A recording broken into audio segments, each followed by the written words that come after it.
আসসালামু আলাইকুম। আমরা আলোচনা করছি আমরা দশম শ্রেণীর হায়ার ম্যাথের চ্যাপ্টার 5.4 কোয়াড্রেটিক ইকুয়েশনের ম্যাথগুলো নিয়ে। যা ধারাবাহিকতায় আজকে আমরা দেখতে যাচ্ছি 8 নং ম্যাথ। সো 8 নং ম্যাথটি একটু বিশাল বড় একটা ম্যাথ, বাট এটাকে আসলে অ্যাজ ইউজুয়াল নিয়ম অনুসারে মানে নরমালি ক্যালকুলেট করতে হবে। অ্যালজেব্রিক ম্যাথগুলোকে আমরা যেভাবে সলভ করি বা যে কোনো ইকুয়েশনকে আমরা যেভাবে সলভ করি সেভাবে আমাদেরকে সলভ করতে হবে। স্পেসিফিক বা আলাদা কোনো রুলস নেই। সো প্রথমেই আমরা যেটা করব, আমি প্রথমে যেটা করছি 1 নম্বর ইকুয়েশন থেকে একটু এটাকে মডিফাই করে নিচ্ছি। সো ফ্রম ইকুয়েশন 1 আমরা ইকুয়েশন 1 থেকে বেসিক্যালি কি পাচ্ছি, x square minus xy is equal to 14 মানে 14। এখান থেকে যদি আমি কমন নেওয়া যাচ্ছে, x কমন নেওয়া যায়, x কমন নিলে হয়ে যাচ্ছে x minus y equal to 14। So এখান থেকে আমি x minus y equal to বলতে পারছি 14 বাই x। দেন আমি ইকুয়েশন 2 থেকে যদি একটু মডিফিকেশন করি, ফ্রম ইকুয়েশন 2 আমরা ইকুয়েশন 2 থেকে কি পাচ্ছি, y square plus xy is equal two হচ্ছে 16। সো এখান থেকে y কমন নিব, তাহলে হচ্ছে y plus x equal to 16। So এখান থেকে আমরা পেয়ে যাচ্ছি x plus y is equal two হচ্ছে 60 বাই y। ওকে, সো একটা আমরা দিয়ে দিচ্ছি 3 নাম্বার ইকুয়েশন এবং আরেকটা দিয়ে দিচ্ছি 4 নাম্বার ইকুয়েশন। সো এবার এই 3 আর 4 নাম্বার ইকুয়েশনকে যদি আমরা যোগ করে দেই, 3 আর 4 নাম্বার ইকুয়েশনকে যদি যোগ করে দিই, দুটো ইকুয়েশন যোগ করার নিয়ম নিশ্চয়ই জানেন, লেফট সাইডের সাথে লেফট সাইড যোগ, রাইট সাইডের সাথে রাইট সাইড যোগ। সো আমরা যদি লেফট এবং রাইট আর রাইট যদি যোগ করি, তাহলে আমরা এমন একটি ইকুয়েশন পাচ্ছি x y plus x plus y is equal to 14 by x plus 60 by y। So এটাকে ক্যালকুলেট করে দেখতেই পাচ্ছেন y চলে যাচ্ছে, থাকতেছে 2x is equal to 14 by x plus 60 by y। Okay, so এখান থেকে আমরা একটু টেকনিক্যালি এটাকে যে কোনো একটা মান বের করে নেওয়ার চেষ্টা করি। লাইক আপনি এখান থেকে y টাকেও বের করে নেওয়ার চেষ্টা করতে পারেন, আপনি এখান থেকে x টাকেও বের করে নেওয়ার চেষ্টা করতে পারেন। তা আমার কাছে মনে হচ্ছে এখান থেকে y টাকে বের করে নেওয়ার চেষ্টা করাটা একটু বেটার মনে হবে। সো আমরা একটু নরমালি করতে থাকি। ওকে, আমরা যদি নরমালি করতে থাকি তাহলে আসলে কি পাচ্ছি, আমরা এটাকে জাস্ট নরমালি সলভ করার চেষ্টা করি। নরমালি সলভ করলে আমরা এমনটা পাচ্ছি 2x minus 14 by x is equal to হচ্ছে 60 by y। সো এখান থেকে এটাকে যদি আমরা এলসিএম করি, এলসিএম করলে আমরা এমনটা পেয়ে যাব, এলসিএম করলে আমরা এমনটা পেয়ে যাব। সো এখান থেকে আমরা যদি ক্রস মাল্টিপ্লিকেশন করি, ক্রস মাল্টিপ্লিকেশন করলে এমন একটা অ্যানসার আসতেছে। ওকে, এমন একটা অ্যানসার আসতেছে যেখান থেকে আমি চাইলে y এর মানটাকে বের করে নিতে পারছি, y equal to 60x by 2x square minus 14। So এটাকে একটা নাম্বার দিয়ে নিতে হবে, যেহেতু অলরেডি আমরা 1 নাম্বার 2 নাম্বার 3 নাম্বার 4 নাম্বার দিয়ে ফেলেছি। সো এটাকে আমরা 5 নাম্বার ইকুয়েশন দেব। সো এবারে y এর মানটাকে যে কোনো একটা ইকুয়েশন 3 বা 4, যে কোনো একটা ইকুয়েশন 1 বা 2, যে কোনো একটা ইকুয়েশনে জাস্ট বসিয়ে দিলেই হলো। সো আমি এই y এর মানটাকে আমি 1 নাম্বার ইকুয়েশনে বসিয়ে দিচ্ছি। ওকে, put the value of y in equation 1। যে কোনো একটা ইকুয়েশনে বসিয়ে দিলেই হলো, আপনি যেটাতে খুশি বসাতে পারেন। আমি যে একে বসাচ্ছি দেখে আপনাদেরকে একে বসাতে হবে এমন কোনো কথা নেই, আপনি কিন্তু চাইলে অন্য কোনো ইকুয়েশনও বসিয়ে দিতে পারেন। সো 1 নম্বর ইকুয়েশনটা ছিল x square minus xy equal to 14 ছিল মোস্ট প্রবাবলি, হ্যাঁ এটাই ছিল। সো এটার ভিতরে যদি আমরা y এর পরিবর্তে y এর মানটাকে বসিয়ে দিই, y এর মানটা হচ্ছে 60x divided by 2x square minus 40 is equal to 40। So এটাকে যদি আমরা ক্যালকুলেট করি, so what we got actually, এটাকে ক্যালকুলেট যদি আমরা করি নরমাল নিয়ম অ্যাজ ইউজুয়াল, নরমালি আপনি জাস্ট ক্যালকুলেট করে যাবেন। সো নরমালি যদি আমরা এটাকে ক্যালকুলেট করি, আমরা কি পাচ্ছি, x স্কয়ার মাইনাস এই x টা উপরে চলে যাবে, that means 60x square divided by 2x square minus 14 is equal to 40। So এই পাশে এলসিএম করে ফেলেন, 2x স্কয়ার মাইনাস 14। তো এলসিএম করার পর যদি আমি এটাকে লসাগু করি মানে গুণ করে দিই, তাহলে আমরা এখান থেকে এমনটা পেয়ে যাচ্ছি 2x টু দি পাওয়ার 4, নিচে কিছু না থাকলে সরাসরি গুণ করতে হয় আমরা জানি, 2x to the power 4 minus 14x square minus 60x square. Okay, আশা করছি আপনারা এলসিএম করতে পারেন সবাই, সো আমি এটা এক্সপ্লেইন করছি না। সো হয়ে যাচ্ছে এখানে 74x square by 2x square minus 4 is equal to 14। Then এটাকে যদি আমরা নরমালি ক্যালকুলেশন করি, মানে আর ক্রস মাল্টিপ্লিকেশন যদি করে দেই, ক্রস মাল্টিপ্লিকেশন করলে আমরা এমনটা পাচ্ছি 2x to the power 4 minus 74x square is equal two 28x square minus 56। Okay, cross multiplication করলাম। এবার সব একপাশে নিয়ে আসেন, সব একপাশে নিয়ে আসলে আমরা এমন একটা ইকুয়েশন পেয়ে যাচ্ছি, এটা ইকুয়াল টু 0।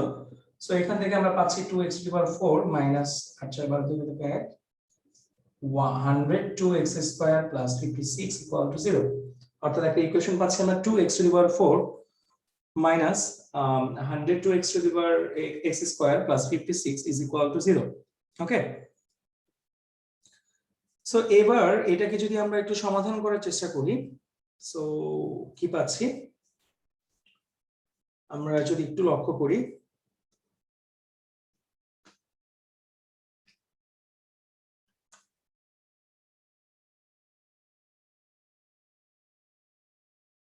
ওকে। সো এখান থেকে কিন্তু আমাদের 2 কমন যাচ্ছে। যদি এটাকে আমরা এই ইকুয়েশন থেকে যদি আমরা 2 কমন নেই, তাহলে এমনটা পেয়ে যাচ্ছি, 2 কমন নিলে হয়ে যাচ্ছে x two the power 4 minus 54x square, 54x square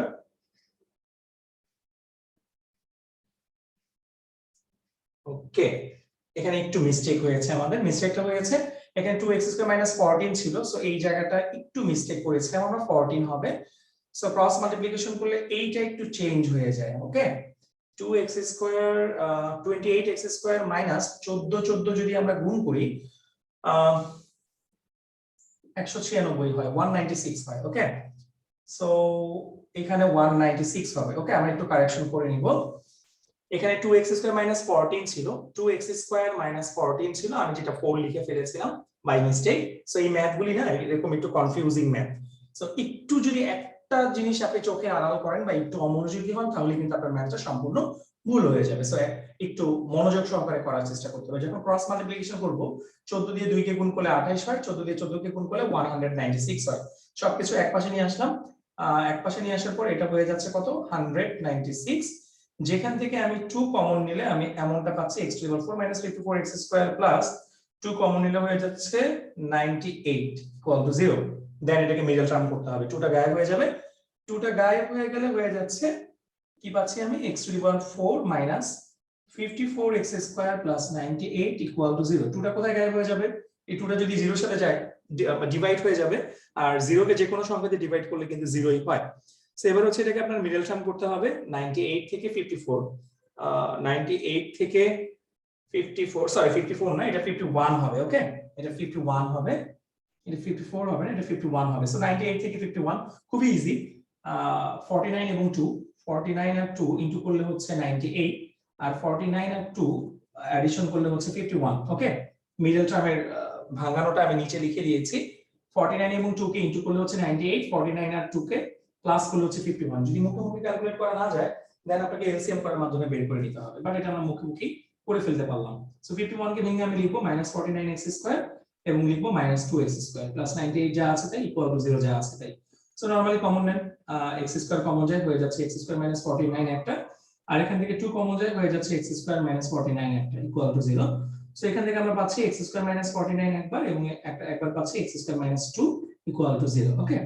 so এটাকে এবার সমাধান করার মাধ্যমে আমাদেরকে x এর মানটা বের করতে হবে। সো এখান থেকে আমরা x এর মান বেসিক্যালি 4টা মান পাচ্ছি। এখান থেকে আমরা বেসিক্যালি x এর 4টা মান পাচ্ছি। কিভাবে 4টা মান পাচ্ছি?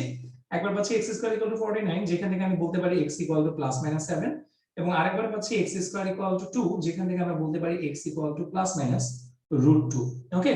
x equal to plus minus 7 একটা অ্যানসার পেলাম এবং x equal to plus minus √2 একটা অ্যানসার পেলাম। এবার এই মানটা দিয়ে আমাদেরকে বেসিক্যালি y এর মানটা বের করতে হবে। আর y এর মানটা কি ছিল? এই 4টা মান থেকে y এর 4টা মান বের করতে হবে। আমাদের y এর মান ছিল মোস্ট প্রবাবলি আমরা কোন একটা ইকুয়েশনে বের করেছিলাম y = 30x / x² - 7, okay. So when x = 7, y = 30x / y = 30x / x² - 7 ছিল। সো এই ইকুয়েশনের মধ্যে যদি আমরা x এর ভ্যালু বসিয়ে দেই, 30 * 7 / 7² - 7 ক্যালকুলেট করেন, 210 / 49, 49 থেকে 7 মাইনাস করলে হবে 42, আমি একবার লিখে ফেললাম। সো 210 / 42, সো কয়বার যাচ্ছে? 5 বার যাচ্ছে, কাটাকাটি করলে হচ্ছে 5, সো এখান থেকে পেয়ে যাচ্ছে আমরা 5 অ্যানসার। এন্ড দেন x = যখন -7 হবে, তখন y = কি হবে? 30 * -7 ডিভাইডেড বাই -7² - 7, যেটাকে ক্যালকুলেট করলে -210 বাই এখানে 42ই হবে, সো ইকুয়াল টু হচ্ছে -5, ওকে। আমরা x এর দুইটা মানের জন্য y এর দুইটা মান কিন্তু অলরেডি বের করে ফেললাম। এবার হচ্ছে x = √2 এর জন্য, x = যদি √2 নেই, তাহলে y = হচ্ছে 30 * √2 ডিভাইডেড বাই √2² - 7, ওকে। জাস্ট মান বসিয়ে ক্যালকুলেট করবেন 30√2 ডিভাইডেড বাই এখানে হচ্ছে 2 - 7, সো পেয়ে যাচ্ছি 30√2 ডিভাইডেড বাই -5, যেটাকে ভাগ করলে ডেফিনেটলি হয়ে যাচ্ছে -6√2, যেটাকে ভাগ করলে ডেফিনেটলি হয়ে যাচ্ছে -6√2। শুধু একটা মান বাকি থাকলো, সেটা হচ্ছে -√2 এটা। -√2 এটাকে আমি রাইট সাইডে ইরেজ করে দিচ্ছি,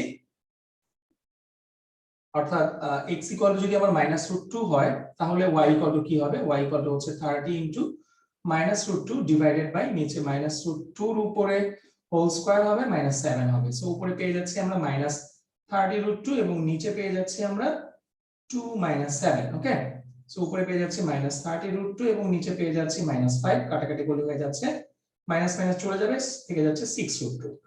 সো ইন টোটাল আমরা অ্যানসার পেয়ে গেলাম চারটা অ্যানসার, x এবং y এর টোটাল চারটা অ্যানসার পেলাম। অ্যানসারগুলোকে যদি আমরা সাজিয়ে দেখি তাহলে কি পাচ্ছি, প্রথমটা ছিল 7,5, তারপরেরটা ছিল -7, -5, এর পরেরটা ছিল √2, -6√2, এন্ড দেন তারপরেরটা ছিল -√2, 6√2। ওকে, এই হচ্ছে আমাদের টোটাল অ্যানসারটা, চারটা অ্যানসার, এবং চারটা অ্যানসারই কিন্তু অ্যাকসেপ্টেড অ্যানসার।